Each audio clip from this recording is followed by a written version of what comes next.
Conservancy to welcome you to this Hot Topic call. Let me begin by saying that today's call is part of a series of Hot Topic calls on coral reef conservation hosted by the Nature Conservancy and is made possible by generous support from NOAA and the MacArthur Foundation. At the end of this call, I'm going to share a few upcoming opportunities for training, other webinars, and new resources. About to hear from Dr. Mark Eakin, and at the end of his presentation today, you will have the opportunity to ask questions. And raise your hand within WebEx to alert us if you would like to ask a question, and we will unmute you. Please introduce yourself and give us your name and institution before asking your question. You can also submit your questions using the chat panel if you'd prefer. Again, please include your institution with your question. We'll know who you are because your name will come up in the chat panel. So let's get started. For today's call, we are going to be addressing the current bleaching outlook for the Caribbean and Western Pacific. We're really excited that so many of you could join us because we certainly gave short notice on this, but given the urgency of the developing situation, we felt like it was important to get this information out there to you. So to have Dr. Mark Eakin with us, who leads the Coral Reef Watch program for NOAA. For those of you that aren't familiar with NOAA, it's the U.S. government's National Oceanic and Atmospheric Administration, so it's an important government agency in the U.S. Mark is going to share with us the latest outlook for bleaching in the Caribbean and Western Pacific based on recent predictions and observations. So I'm going to turn it over to you, Mark. And again, I want to remind everyone to feel free to ask questions in the chat panel. We will be monitoring this throughout the call. If it's a question that gets until the end, we'll be sure to get to it answered then. If it's some answer mid-call, we will unmute the phone and have you ask your question. Okay, so I think we've got Mark up there. Okay, over to you. Thank you very much. Can you hear me okay, Stephanie? Yes, I can. Great. All right. I'm assuming everyone else can as well. So we had decided that we wanted to bring this up real quickly because I have some travel coming up, and we didn't want to wait until after that time to start getting the word out to those who aren't already aware of this situation that's going on. There is a bleaching event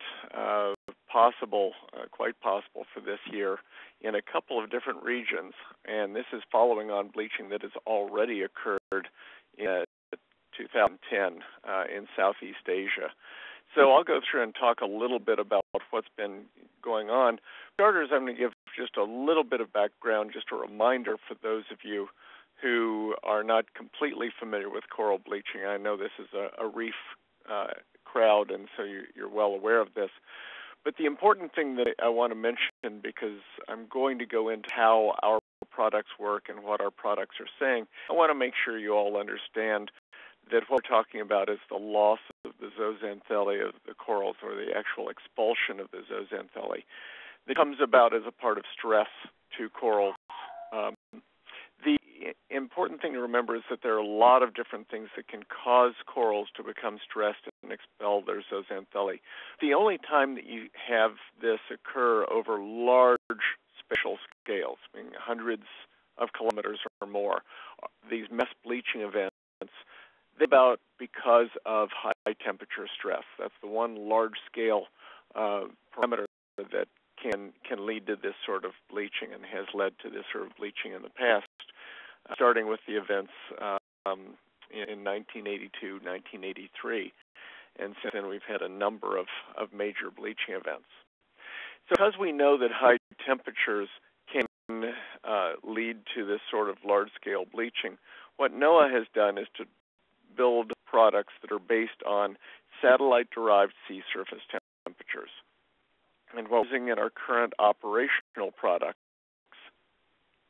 I'll use the word operational and experimental a few times. The operational products are things that are up and going 24/7, that have been tested and have a good track record and are available for everyone to use as a trusted product. We have experimental products. Those are newer products that have been developed, and we could keep them behind wraps, but we find that even at the experimental phase, they're very useful for a lot of people, and we want to provide that to the community to provide the best information we have, even if it is something that we're continuing to improve upon. So operational data are based on these 50-kilometer nighttime-only temperatures that give us the best information we can on tropical sea surface temperatures. From that, we have other products that we derive. The sea surface temperature anomaly, we don't use as much. I will use it in one slide today. This is just looking at how the temperature that you're seeing now is different from temperatures that you would normally see this time of year. Important are the coral-specific products. Our hotspot product is the oldest one. This is the one that tells you instantaneous temperatures. It's how much warmer than normal is it right now. But it's not just how much warmer than normal, but how much warmer is it than the warmest temperatures you see. And I'll explain that a little more in just a moment. We also derived the degree heating week product, which is another of these products that, let's go back to the degree heating week for just a moment. So that's the one that adds up temp over time. Oh, I see I've got something automatic on there. I'm sorry. And then we have the bleaching area alert, or bleach alert area product, which combines the hotspot and the degree heating week in one single product. The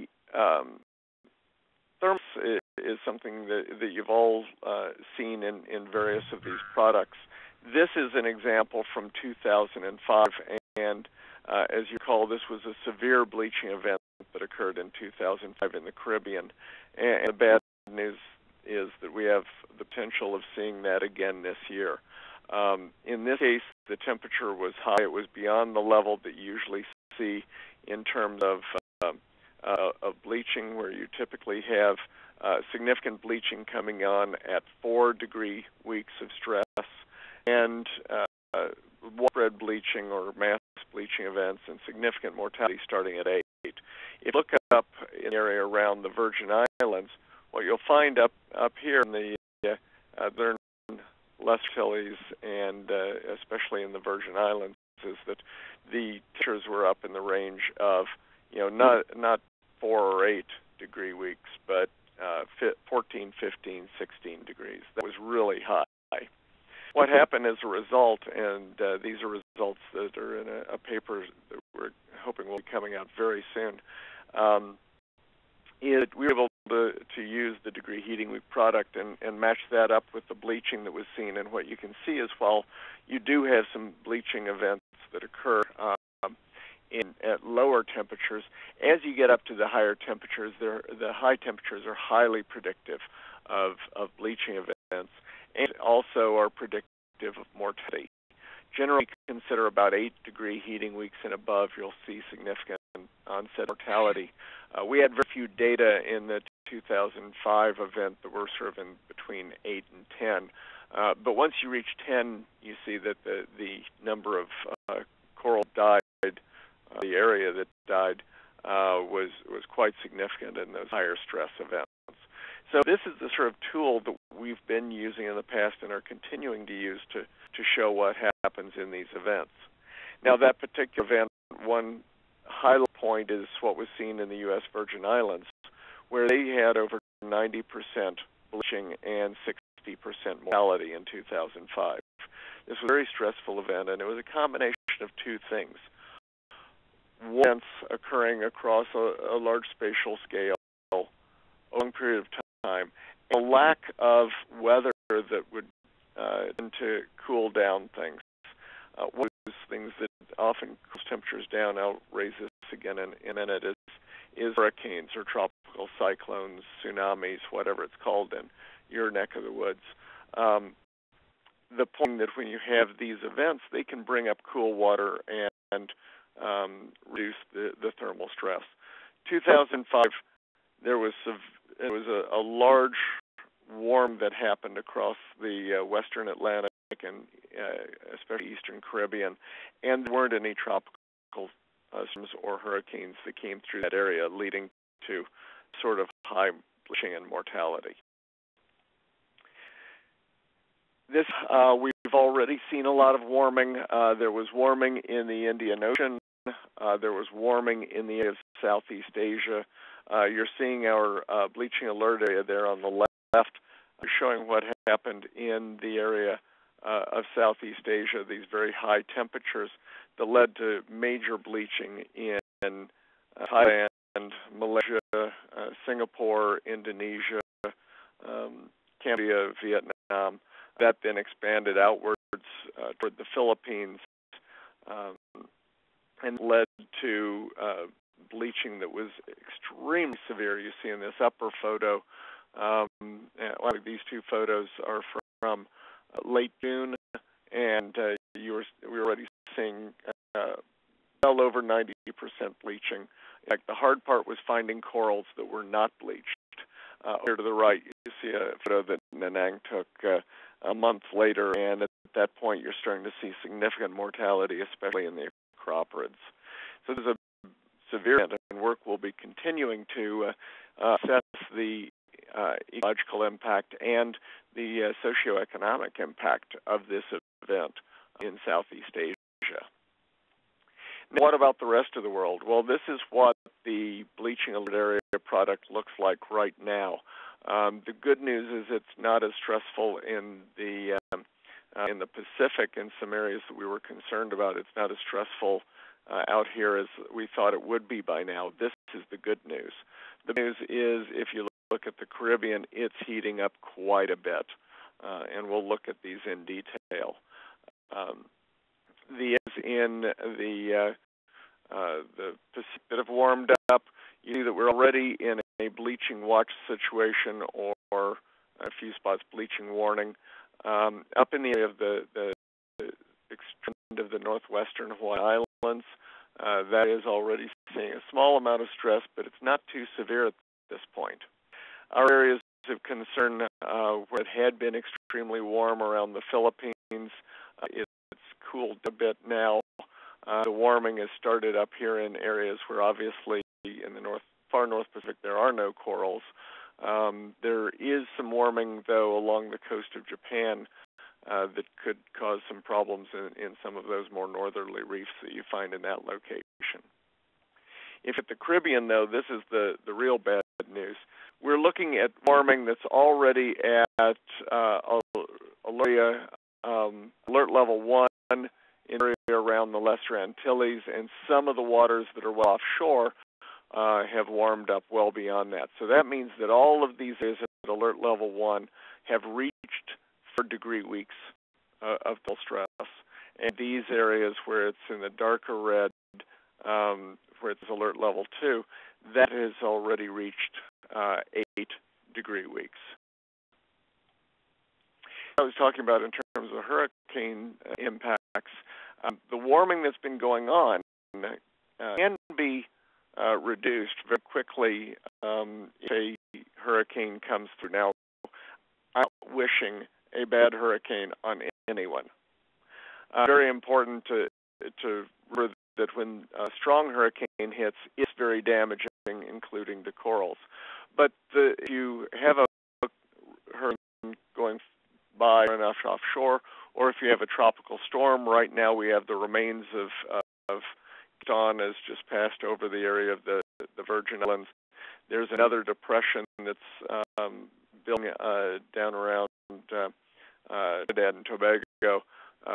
These sorts of things can cool things down. And here in this diagram, the only one I'm going to show you that uses that anomaly product, you can see this blue area that's developed developed right in through here on the right side of that hurricane, Hurricane Earl, as it passed by the Virgin Islands outside of the Bahamas and came up along the east coast of the U.S. We feel that we'll get some more cooling, preferably without the damage of a strong hurricane that goes along with it. To look at what's going on in the Caribbean with a bit more detail.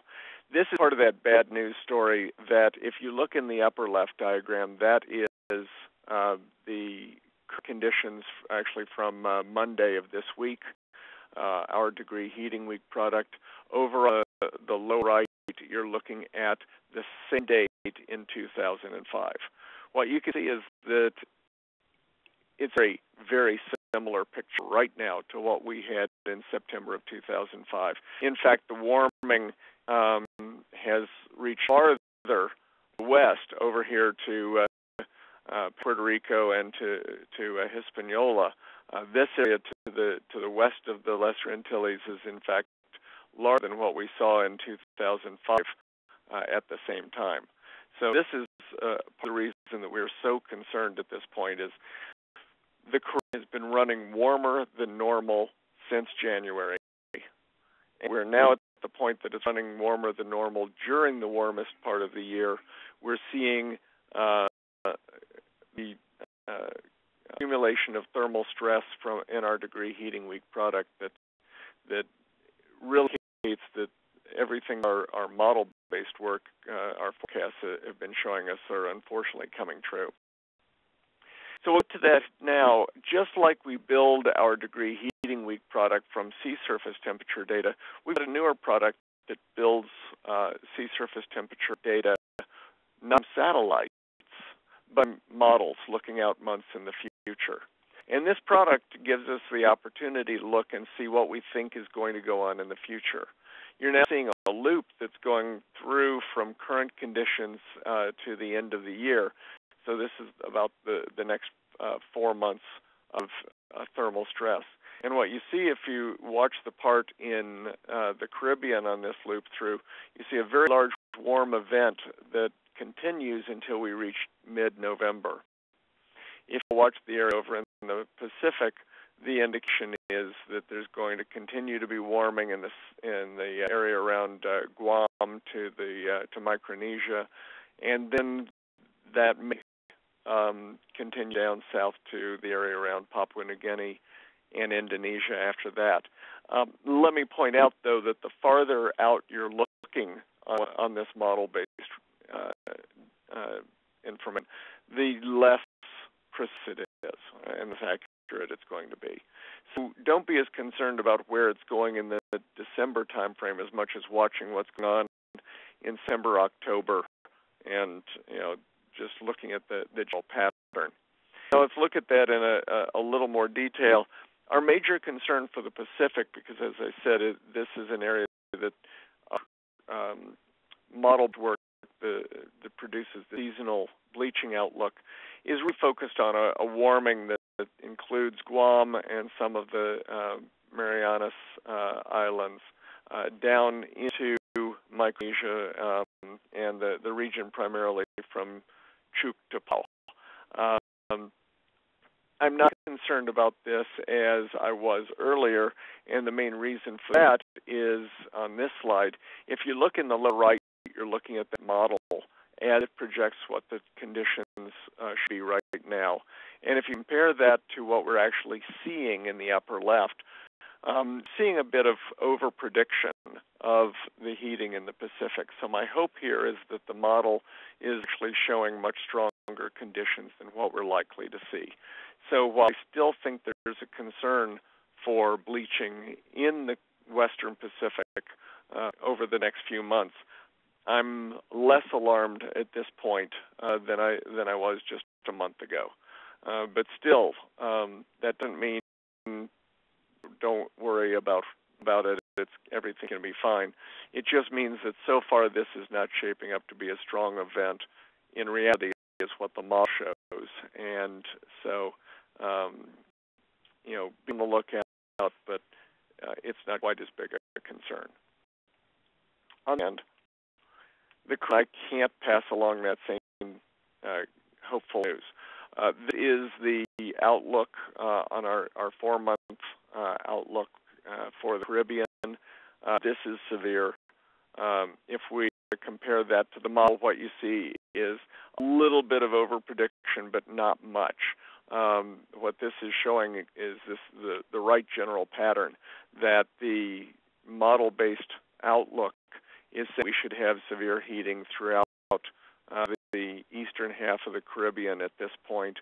Also, patch over in the western Caribbean Caribbean that's a little larger than what we are seeing, but you see there is already thermal stress in the western area around Panama to Costa Rica. The big thing is, when you're watching these models, don't look at the details of exactly where it is, but look at this large mass here and compare it to this large mass here, and you see that, in fact, we're seeing what the model is predicting as a general pattern. If we compare using this same model, now I'll tell you that this is a new version of this model. We just released a new version of the seasonal outlook, the seasonal bleaching outlook product last month. This is our version 2 product, and if you look on this upper left-hand diagram, that is what is currently being projected for the September to December time frame this year. I should say September to December 2010 in the upper left-hand box, not July, October. I forgot to fix that. On the lower right, what you're seeing is what that same model would have said at this time in September of 2005. So what that means is that the same model for this year is predicting a bigger event than what we saw in September, the fall of 2005. So not only are we seeing warmer conditions now than what we saw this time of 2005, but the model is predicting a stronger event than it would have had it been running in 2005. To give you a little bit of general information, for those of you who are not as familiar with our products, they're available in a variety of ways on Google Earth, as the sort of images you've been seeing, data that can be brought up using Coastwatch data analysis tool and other tools that can use the ADF format. And there are also some groups, such as in the Florida Keys, the Moat Marine Laboratory and the sanctuaries have a cooperative project to put out this current conditions report every month, which is a very valuable service that they're providing. Show you, and we'll see how this works. It may run a little fast for some users, but I'm going to switch my screen. Stephanie, are you seeing the animation moving on your screen? Yes. Okay. So what you're seeing is this is something that any of you can do on your computer as well. Is bring up our products in Google Earth format, and what that allows you to do is do things like open up the animations, and it will do an animation showing you the growth of this event in our actual bleaching alert product or degree heating weeks or whatever, and then you can actually set it up so it then switches over and shows you what's going on in the next few months on the seasonal outlook product. So these are things that are available to everyone. Right now I'm using something that comes right from our website and opens in Google Earth, so it's available to everyone to use. So just to wrap this up, and I'll give one more commercial on a product that's now coming available. Sorry, we don't have it for the Caribbean yet. There's we've been working with partners in Australia and Hawaii on developing a coral disease, infectious disease risk product. This is now available for the Great Barrier Reef, and the paper on this, Heron et al. Paper, just came out earlier this month in PLOS One. The next version of this will be for Hawaii, and after that we'll be able to get to the Caribbean. This is all new work, but it's based on working with a variety of collaborators who have the data that are needed to do this kind of work on coral disease. So finally, just recap this and talk a little bit about sort of where you might want to be going at this point with the information that I've provided. In the Pacific, there's some potential for bleaching still. It's not a concern as I had previously, but if you're concerned about areas in the Pacific, the model is indicating may have bleaching in the future. Don't let your guard down. It will be as severe as it looks, but there's still quite a potential for thermal stress out there. The big concern though is the Caribbean. The model output is looking quite good at this point. Slight over prediction, but not that different from reality. And that and what we're seeing in our observations are all predicting that there is the potential for higher stress than we saw in 2005. Now, I'll caution one more time, these are from climate models. What that does is it provides you with information on what potentially may happen. A string of hurricanes or tropical storms or changes in weather patterns can influence that very quickly. However, most of those are things that would cool conditions down and indicate that it's not going to be bad as we're afraid of. I would be glad to miss the forecast and have things not be as bad as we're now afraid they're going to be. That's better for the reefs. I'd rather miss on the products and healthier reefs. But at this point, our best indication is that this is going to be a severe event. And that is also consistent with the pattern one normally sees when there's been an El Nino. We had an El Nino event 2009 to 2010, and the second year of El Ninos, you generally see warm conditions in the Caribbean, and that's consistent with what we've been seeing. So what can you do about this? Well, at this point, the end is on us. I necessarily have to hit that panic button, but you do want to be prepared for this. Hopefully, you've gone through and developed a bleaching response plan or some sort of a bleaching crisis response plan and gone through and looked into all of these things that need to be done to prepare for acting in case of an event of this sort. If you haven't, there are things that you can still do. You've got more lead time than people had in 2005. 2005, we really didn't realize how bad this was going to be until it was getting really severe in October. The result of that was very little lead time. Now, with our model-based products, we're able to give a little more lead time. Some are probably seeing thermal stress resulting in bleaching already. I know that some areas in the Eastern Pacific, there's some mild bleaching going on. There have been some reports from Puerto Rico from earlier in the summer, some reports from the Western Caribbean, but we're probably going to be seeing bleaching coming on soon, and so it's time to get ready. So if you don't have a plan in place, or even if you do, some of the things you should be looking at doing at this point, one of them, and one of the most important things, is to improve our tools and to be in better position for understanding what can happen on future bleaching events, is to be getting your teams out there to be the kind of assessments of the impacts of this event that really give us a greater understanding of what's happening. Document this event through ecological monitoring, as well as, if possible, socioeconomic monitoring. This is something that's being done really for the first time as an event's occurring, or just after an event in Southeast Asia. If we have a severe event for the Caribbean, this is an opportunity there as well. And this is the most important thing, is to communicate about this event. There are a variety of different users and people who need to be informed, from your bosses in resource management agencies to Reef users, to getting the word out to all of your colleagues. Let them know that this hot topic presentation is being recorded. They can come back in and watch at a future time. Also, start watching. When you start seeing bleaching in your area, get it out to the media. Get the word out. The 2005 event, amazingly, with the extent of bleaching that we had, was one of the best-kept secrets I've seen in a long time. We told a lot of people, and it barely made the press. And really, we didn't start getting much press on the 2005 event in the Caribbean until after a small event started happening in Australia.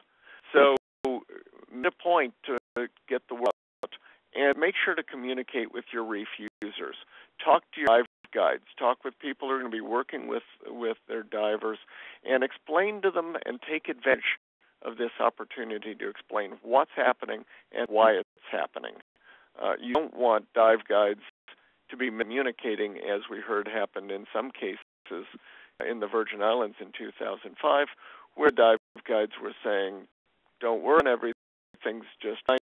This is just like your trees dropping their leaves up north. Everything's going to be wonderful when you come back." It's for a tourist operator to want to present, but it's not getting the right information out, and it's losing a huge opportunity to communicate the problem that's going on.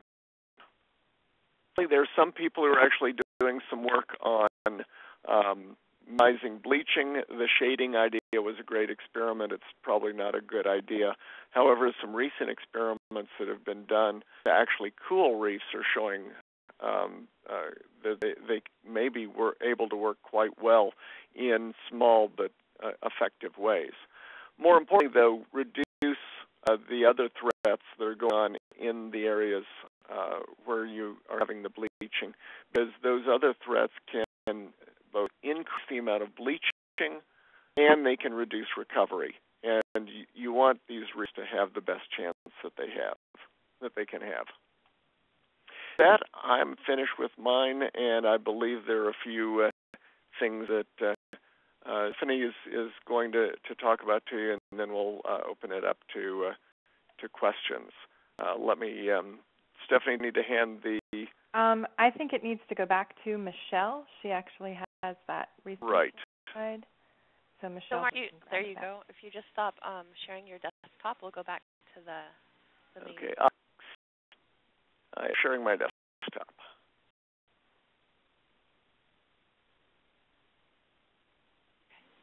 All right. Okay, and thanks, Mark. I wanted to just talk just for a moment, actually, about some resources that are available to you. For those of you that have not put together some sort of plan, a bleaching response plan or a disaster response plan, there are some examples out there. There are more in development that are probably going to be more appropriate for the Caribbean, because obviously the Caribbean is where we're most concerned. But there is a bleaching response plan that the Great Barrier Reef Marine Park Authority has put together, and they actually revise it every year based on whatever their experience has been the past year. And so this is a very helpful model to look at. I'm not sure, Mel, are you able to put up the slide with the resources, or am I just not seeing it? You should be seeing it now. I am seeing, thank you for joining us. So am I. Okay. So I'll just keep talking, and maybe we'll be able to get this up. But it's just a slide listing of resources. So this is a really useful thing to start with if you want a template or an example. We had a training this summer with some folks Caribbean, and we had folks from Australia at this training. It was about reef resilience and climate change, and a big emphasis on developing bleaching response plans. And one of the things that came up in discussion was that many places folk in a difficult time conveying the importance of this, conveying how important it was to actually prepare and put a plan together. And when they started using language about disaster response or event response, if you're already prepared for, say, an oil spill or a storm or a grounding, these sorts of things, then you're going to probably be putting the same people into action that you would in the case of a bleaching event.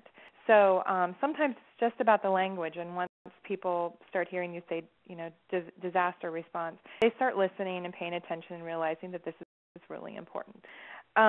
So I have put a link for the Great Barrier Reef Coral Bleaching Response Plan.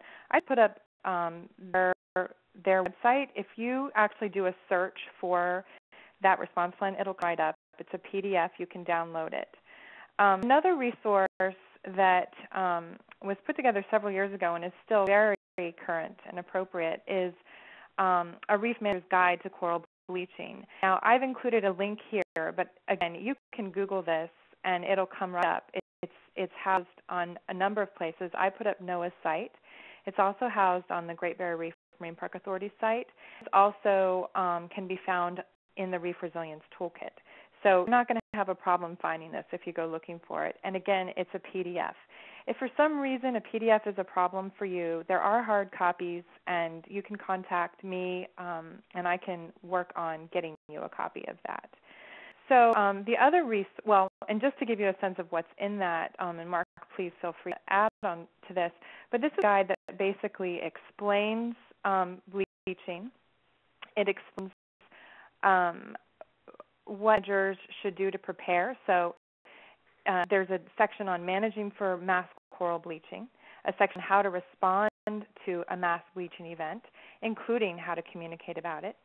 And there's also a section on how to build long-term resilience, and some background information on coral bleaching, and in addition, some policy information. So it's fairly comprehensive, and it's a great place to start if you are just completely new to this problem. Then finally, the other resource is the Reef Resilience Toolkit. And this is, you can get this in DVD. I'm happy to send you a copy if you would prefer it in DVD. You can also get it just by going to our website, www.reefresilience.org. And this has you find a variety of resources for coral reef practitioners here on page, and we're going to collect whatever is relevant without overwhelming to coral reef managers dealing with resilience and climate change and trying to reduce the threats to their reefs. So you can go into the toolkit. There's a gateway into the toolkit there, and you can primer basically on climate change, coral bleaching, and different management actions you can take. These are places to start if you are sitting there after Mark said, hopefully you have a bleaching response plan. If you said, no, I don't, these are good places to start to figure out what you need to do next. With that, I want to go ahead and open it up for questions. And the first question we have, if I can back to it, from John Everett from the Florida Department of Environmental Protection. And Mark, this question is for you. Do any of the models take into account the cold water events of this winter that occurred in Florida? The short answer is no. But if you look at if you look at the areas where the greatest stress is being shown, it's down in the Caribbean proper. It's south of the Greater Antilles, and not as much stress is being seen now or predicted for Florida. So the colder events that we're seeing in Florida this last January, and an anomalous event that happened in July that was localized around Palm Beach, Florida.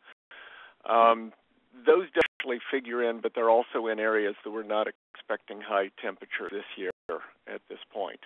The models, just to let people know, the model we're using now is a statistical model. It's based on looking at large-scale climate patterns, and so fine-scale events from several months back would not be picked up in that. The new model that we're working on will be using the NOAA operational climate model from INSOP. That's a dynamical model, but again, something like that's a small-scale event really doesn't figure into what's going to happen on a large scale. Now, if there were local impact models that were developed, those would have to look at past events to say, hey, what have the coral seen, what stress was there, and so forth.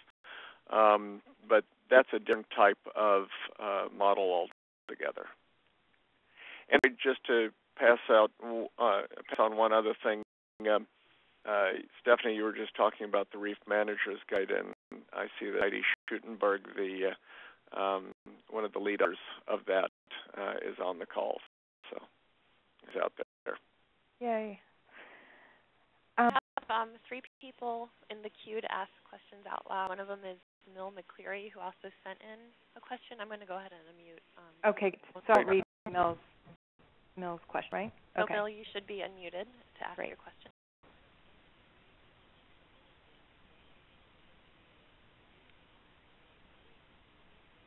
Hello. Okay, I'm sure if there's a technical issue, so I'm going to go ahead and ask the question to Mark that was posted. Mill McCleary writes, bleaching causes the expulsion of endosymbiotic algae, which leads to further vulnerability. Is the photosynthetic process changed due to thermal stress, where oxidative products are actually being produced, causing the corals to expel, or is it from something else? That's it. Based on the best research available today, that what's going on is that the high temperatures cause a speed up in the photosynthetic mechanisms that lead to a production of speed up in the photosynthetic mechanism that is faster than the coral can repair, or the zooxanthellae can repair damage to their photosystems.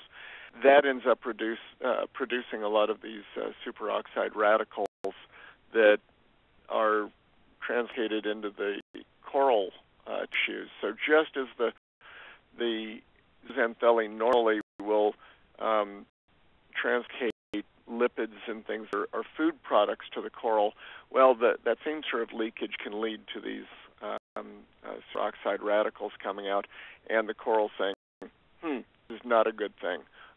Treating this as a source of harm and expelling the zooxanthellae. So to our best knowledge, that's the mechanism that's involved here is a breakdown in the photosystems within the zooxanthellae. Okay, great. Michelle, can you unmute the next person, let them know that they're unmuted, and we'll see if this works? The next person is Caroline Rogers. Your line should be unmuted, Caroline. You want to ask your question? This is Caroline, Jeff, and people in the USGS and National Park from the Virgin Islands. Jeff, we can hear you. Okay, just want to let you know we pulled temperature data today from two sites, which occurs at depth, and they showed that Hurricane Earl did drop temperatures about a degree C when it passed, and its temperature for the storm was above 30 C, and now it's about 29.5 C. Oh, to hear. I'm seeing bleaching and discoloration, though, so we have for a few months, and it has been getting worse over the past couple weeks. This was a part of the same story that we saw in 2005, was we were expecting a really severe bleaching in the Florida Keys in 2005. Katrina came through. It was a mild storm when it hit the Keys. It cooled things down. Temperature started to ramp back up in the Keys, and about then Rita, which at the time was a mild storm, as it went past Keys, cooled things down again. And about they started one last gasp. Wilma came through and cooled things down. Unfortunately, Wilma was not so mild at that point and caused a lot of damage to the reefs in other ways. But Jeff, this is great to hear. Have you all been getting much out of the remains of Gaston, or has it been just cloudy and dreary? No, it was not much of a weather event as it went by. Okay. Yeah, got some shading. Right, and the effect from Earl was positive at reef depth, so that's good news. That's wonderful. One question for you, because you were in the midst of this last year, or last time in 2005. 5 really not only was warm at the surface, but it was warm at depth. How have the temperatures been looking in deeper sites? The sites that we visited to obtain the temperatures maxed out about 55 feet. So the temperatures I gave you with the averages of about 29.5 are from about 55 feet depth.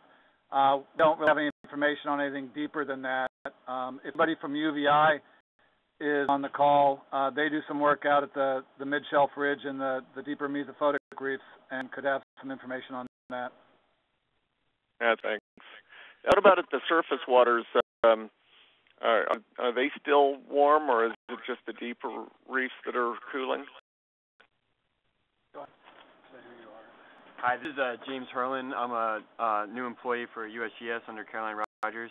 I have not pulled any data from like the 2-meter depth range, but I have been snorkeling the last week, and just from snorkeling, there is a definite cooling, probably again within the 1 degree Celsius range, especially at the northern coast, Haulover in particular here on St. John. The Cropera palmata coral reef. So we'll definitely have information. Sorry. Okay, so we're definitely happy to hear that things may be cooling off a bit in the Virgin Islands. Hopefully that maybe is also reaching some other parts of the northern Lesser Antilles. I believe we have another person in line who's raised their hand. If anybody else would like to ask a question, please just click on the hand icon and we'll get to you. Michelle, can you go ahead and announce that caller and unmute them, please? Sure. This caller is Gabriella Romanow. If you want to go ahead and ask your question. Thank you. Can you hear me? Yes. Great. I have a question and a request. I am from Double Exposure, which is a small organization that does traveling exhibits, for museums. We have one about melting glaciers, and we are looking to do one about coral reefs. And what we do is comparative photography, and we are looking for any great photographs of landscapes that can be refound, that we can go to and take these pictures again to do public education in terms of that communication issue you were talking about earlier. So if anybody has landscape photographs they might be interested in putting in this, please email me at gromanow@comcast.net. And my question is, at what point are reefs dead and they cannot come back? I understand a lot of bleaching events end up coming back to life. And when is the distinction that they cannot, in fact, return? Thank you.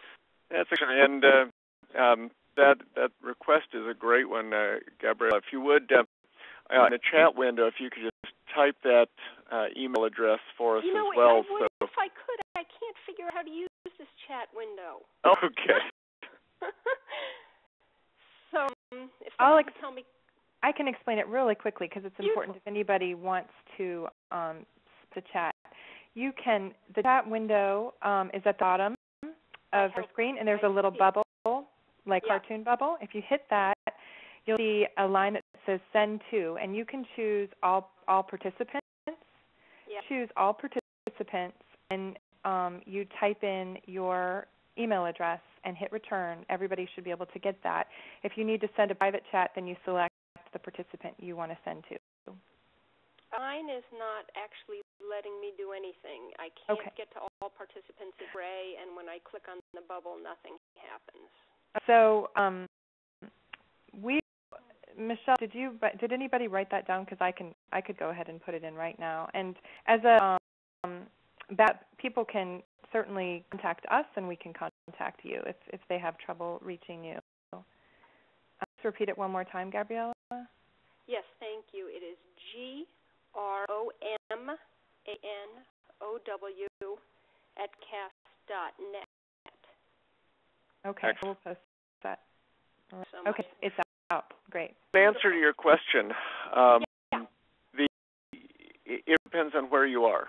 The story is very different from the Pacific than it is for the Caribbean, or the Eastern Pacific for that matter. Rarely do you have a complete loss of each and every coral that's there. So there is a potential for recovery. Corals can spread through asexual reproduction. They can, of course, grow, and you can also get coming in from sexual reproduction. So even if we were to have the loss of all of the corals on a reef, potentially you could have larvae coming in from another reef that would recolonize and allow it to begin to come back. That's theory. In reality, what we see varies dramatically from place to place. The Caribbean and the Eastern Pacific recover very, very slowly. And in fact, at this point, there are very few examples of recovery, significant recovery that's gone on reefs post-major bleaching event in the Caribbean. In the Eastern Pacific, there's been some in some sites, but it's very slow. We're talking on the scale of decades. The biggest problem you have is that if it's going to take decades for reefs to recover from an event, and another bleaching event coming on within 5 or 10 years, then you're not able to really recover between events. Now, if it is in the Western Pacific, especially in some of the areas in the Coral Triangle, for example, Palau was hit really hard in 98, 99. The La Nina that developed right after that major El Nino, and they had such severe loss of corals, and they now come back beautifully. It's different because what primarily lost were the branching corals, but there are a lot of massive corals that were lost as well. What's back has mostly just been the branching corals, and so there's been a change from a mixed community to one that's more dominated by branching corals. They've got a species of Acropora, for example, out there. The Caribbean has 2 or 2.5. There's a hybrid as well. But so in areas, depending on diversity, depending on conditions, the rate of recovery will vary dramatically. And so some that get by bleaching events like this is going, if it's not just bleaching but mortality, it's going to be much more long-lasting in some areas. And that's one of the things that especially concerns us about the Caribbean, because the Caribbean has been acting sort of like a ratchet. It gets back and it holds its own file, and then something else knocks it back again. And that's our fear that reefs that are still in bad shape from 2005 are just going to get hit again at this point. We have 2 more questions that I can see. I'm going to go ahead and see if we can answer those. And if you have additional questions, please feel free to send them to us, and we'll do our best to answer them. I want to be mindful of people's time, and we're coming up on an hour for this call. So I have a question from Lisa Adams. Given recent research that suggests water quality can greatly affect host thermal tolerance, is it possible to monitor water quality from satellites and combine this data with sea surface temperature to more accurately predict bleaching? Love to do that. There is some ability to water quality offshore in open waters. The problem is you actually get into coral reef waters where it's so shallow and you can see the bottom. Monitoring water quality from satellites is still an issue that's under scientific research. We've gotten to do, and there are some groups in Australia and the United States especially that are looking at these issues of how to deal with good ocean products in shallow waters to try and do that. That'd be great, because there's some evidence, for example, the papers from Wooldridge and Doan that came out in the last year or so that indicate a reduction in threshold as a result of nutrient enrichment. And if that holds out, being able to measure that from space would be great as well. One thing, I just got something in from Bernard Vargas Angel in Hawaii. They were as part of cruises that went on in the Western Pacific and saw bleaching in the Phoenix Islands out around Howell and Baker. This was something else that we saw earlier this year that in fact was the bleaching in 2010 that preceded the Southeast Asian bleaching. So we're looking at in 2010 as a widespread event that's hitting a lot of different areas. Local ability is, of course, going to be influenced by some of these factors, such as nutrient input and such. And there's also some indication that acidification can combine with temperature to increase the susceptibility of corals to bleaching. Thanks, Mark. I have a question from Leah, and I'm going to mess up the pronunciation of this name, but I'm going to try. Casaban from St. Lucia. And NOD's reporting that they are getting some reports of bleaching in brain and finger corals in St. Lucia, and some within the St. Lucia Marine Managed Area, I believe, is SMA. They report from a dive operator of a small bleached brain coral on the west coast. And Nadia is asking if others are experiencing bleaching right now in the Caribbean. She's wondering, we have covered this, Nadia, earlier in the call. That was part of her question. But I think this is a really important question that should start sharing their observations. I'm aware of some postings, oral list for people that are experiencing bleaching. I know that Jocelyn Alamu in Tobago has reported on that on Coral List. We don't have time to do a check-in to see who is experiencing bleaching right now, but I think I would put in a plug at this point to share what you're seeing on Coral List, and even more importantly, to record any sort of information you do collect within ReefBase at reefbase.org. That's REEFBASE.org, because that is basically the global database for bleaching. And for us to better understand what's happening now and into the future, we need to know what folks are experiencing around the world. So please don't forget to share your data there. It's a very simple thing to do. If you have questions about it, feel free to contact me, or you can contact the folks at Coral Reef Watch if you're having problems. We hear about it, so please let us know. I would. Go ahead, Mark. Let me add to that just a little bit. Absolutely, this is very important. And any sort of monitoring that people can do, if you don't have a monitoring program in place, there are easy calls through groups like Check, the BLAGRA, BLAGRRA protocol works very well in the Caribbean. There's also a protocol that Tim McClanahan has put together that's a quick response. It's important to do two things. One is, get out there, look and see, make reports. Coral List is good for alerting others. ReefBase is the best place to put it to really get the data in. And keep watching. One thing they failed to mention earlier, and Brian Rogers just reminded me, or that group just reminded me of, is the mortality that occurred in the Virgin Islands was not strictly from bleaching. In fact, a lot of them, while some of their mortality may have been a result of bleaching, most of the actual mortality was a result of infectious diseases. And one of the things we see is the combination of this thermal stress that can influence corals that bleach and that don't bleach but are stressed, leading to disease outbreaks. And so keep watching these corals, watch for bleaching, watch for mortality, watch for diseases, and report these. It's very important to get these reports in so that we can understand what's going on a large scale. Thanks, Mark.